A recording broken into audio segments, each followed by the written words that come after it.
Good morning. Today is Sunday, August 4th, 2024, and this is the weekly Bitcoin price forecast. So, looking at where Bitcoin went in the last week and where it could potentially go in the future. So, we are now, this is August. We're at the beginning of August now, and it has not gotten off to a great start. Like, look at the dump that we've had. July ended up actually a little positive from where it started at. It was a very volatile month, very up and down. But August came out the gate, and Friday was actually the worst day in the stock market since the COVID crash of 2020. Now, that may seem scary, but to me, if I look at the stock market and I look at the broader crypto market, I see that that's not necessarily an issue. So, really, all you have to do is go back in time. So, if we look at the cursor here, this is 320. This is when COVID happened. It was in the month of March of 2020, and it took a major dump. It took a huge dump down, even below the moving averages and whatnot. Took this dump down, and then after that, for the next 365 days, so really all the way until about April 2021, it hit that first initial peak. It did hit another peak again, but this was the real run up. You could argue that this actually would have gone higher if there wasn't this dump. Again, there was China bans, and then there was FTX was brewing. There was a whole bunch of stuff going on at the time. Anyway, you have this run up that happened immediately after the crash in was that March of 2020? Yeah, it happened in March of 2020 with COVID.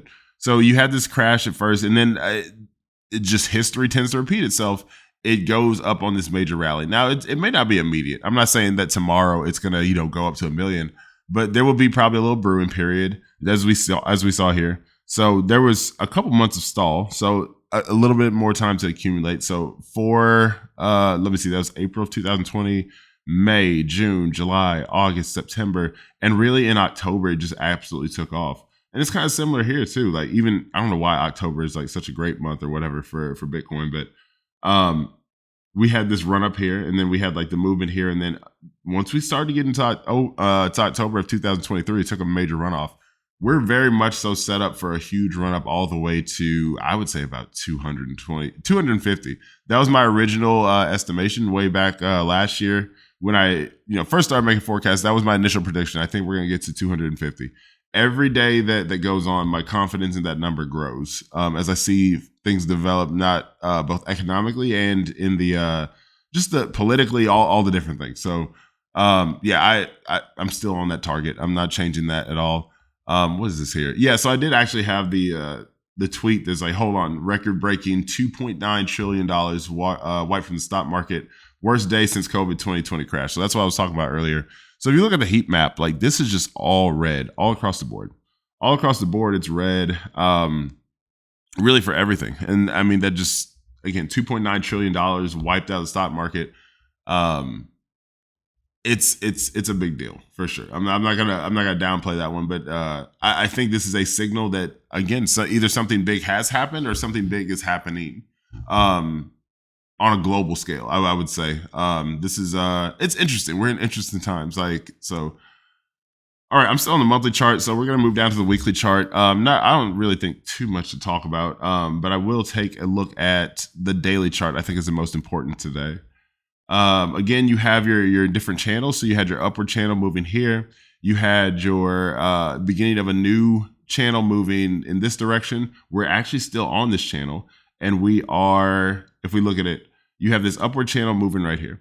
The lower bound right here is right here. And then you have the support zone, the support line that has historically held right around 60,000. So 60,000, I would say, is significant. So it drops down to here. I think the next move, it could drop further. Realistically, it's. I'm not going to say that it's outside of the realm of possibility for the drop to 50K. I don't see that happening. Like, you have to drop all the way down to this lower bound of the downtrend that we've been in for the last 4 months. And you'd have to break a couple pretty strong moving averages on the daily chart too. So let's look at that actually. Let's take a look. I don't see that being too possible. So how far did we go under this time? So this is the 50 moving average, this is the 100 moving average, and this is the 200 moving average. So if I look at last time, the last big drop happened in early June, from June all the way to early July. So really for about a month, it just went on a straight decline. And what it did during this time was actually break under the 200 moving average. So that's significant. The 200-day moving average. Let me it dropped about 7%, 8% under the moving average. And I think at this point, we're gonna form some type of high or low at this point. That's what I'm banking on. But let's say for argument's sake that we still really do get there, and it is about an 8% drop. An 8% drop, just like we did last time, and I don't think that'll happen again. Is about 54,000. That's about as low as you can expect to look, in my opinion. But again, you have a lot of support here. Like you have your support here. You have your 200-day moving average. Not really too much under this. I mean, you could argue that you have somewhat of a beginning of a demand zone here, and you have your upper bound that has already been broken, and you've broken the two other moving averages. Yeah, I don't know. I'm excited. I'm really excited. I guess like if you're in the markets, I think you're going to have an opportunity that most people will not be able to comprehend, just because of the fact that all you got to do for Bitcoin is look. I think we're on the way up. Right now, absolutely, this is a downtrend, but also if you look at it on the daily chart, this is absolutely an uptrend too. So it's like you have you've had your long-term downtrend. Really, what I'm waiting for is for them to break this upper range, so that we can get above the resistance and get to the all-time high. We're really not that far away from it. But once that happens, then it's just going to be off to the races. I think with whatever is going on politically and economically and socially around the world, people are going to be turning to alternative means of currency. And I think Bitcoin and Ethereum are going to be the front runners. I see them as gold and silver for the market. So the gold and silver 2.0, like it's gold and silver for the 21st century. The digital version. So let's take a look at the broader week, what we got going on. So Sunday, this is last week. Yeah, so this is last week going into this week. So this is the news that came out for the week. If you look at it, from Monday, Tuesday, all the way through Friday, there's just a ton of news activity throughout. And one of the big reasons that we had drops for this one is because partially it was the federal funds rate. So that came out on Wednesday.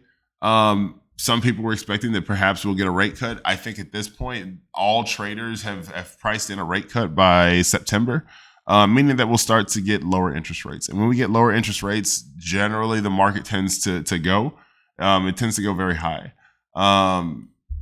That's just, if you're following the patterns, that's historically the way that it tends to go.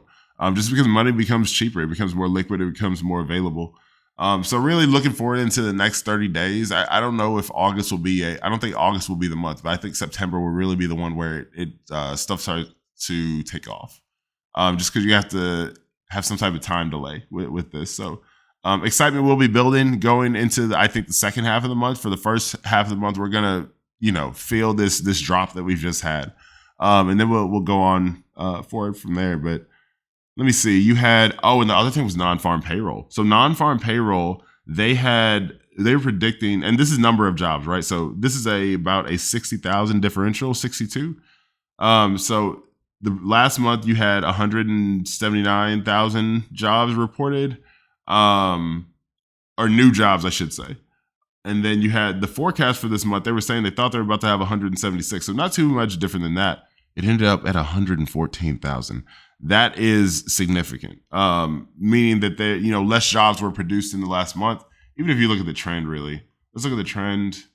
I got to move this over because this was COVID. This is actually COVID, like this huge major drop in May of 2020 when the world closed down. But really, let's look at it. So I'll go to November. We've just been on a steady downtrend with jobs. It's kind of leveled out. It really leveled out in about September of last year. Once you're at the bottom, really the only way you can go is up.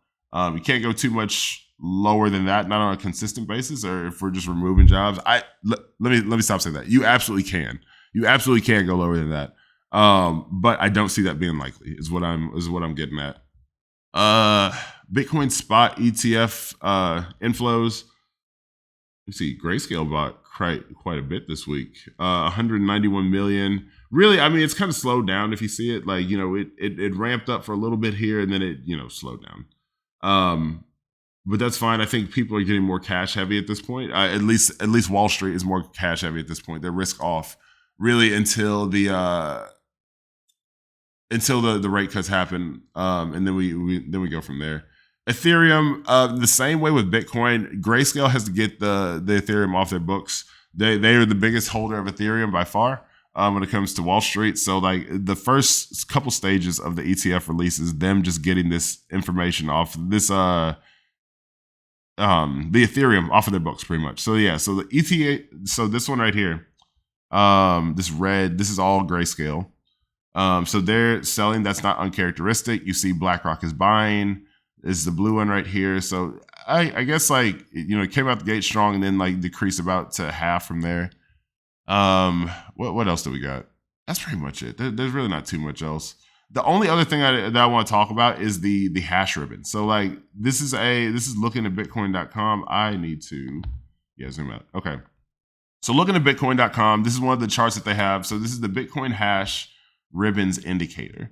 So basically it's two moving averages, a 60-day and a 30-day moving average that, as you can see, they're very tight, close to each other. And what ends up happening here, so this is Bitcoin's price above it. You see these red areas.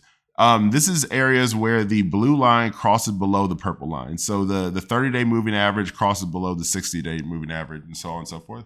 When that happens, they call that generally minor capitulation. So the Bitcoin miners, the people who are producing Bitcoin on a daily basis, they are pretty much underwater during this period. And they it's not profitable for them to continue mining, so they will shut off their rigs. And so then price tends to drop. And as you can see, it dropped here. It was, you know, raising here, but we were also in a bull market, but it stalled out here. It stalled out here during capitulation. You see it's another type of stall, some type of stall here, a bit of a stall. Like it just keeps on going in that direction. But what has happened though in the last couple of weeks? So we went through one of the largest capitulation periods in history. So from May 17th all the way until almost June, it was like July 22nd or whatever. And I can zoom in here. You can see now the blue line is above the purple line. We are not in capitulation anymore. When that happens, generally the price tends to go up. So they got the description down here. How to interpret the Bitcoin chart, the transition to green vertical lines.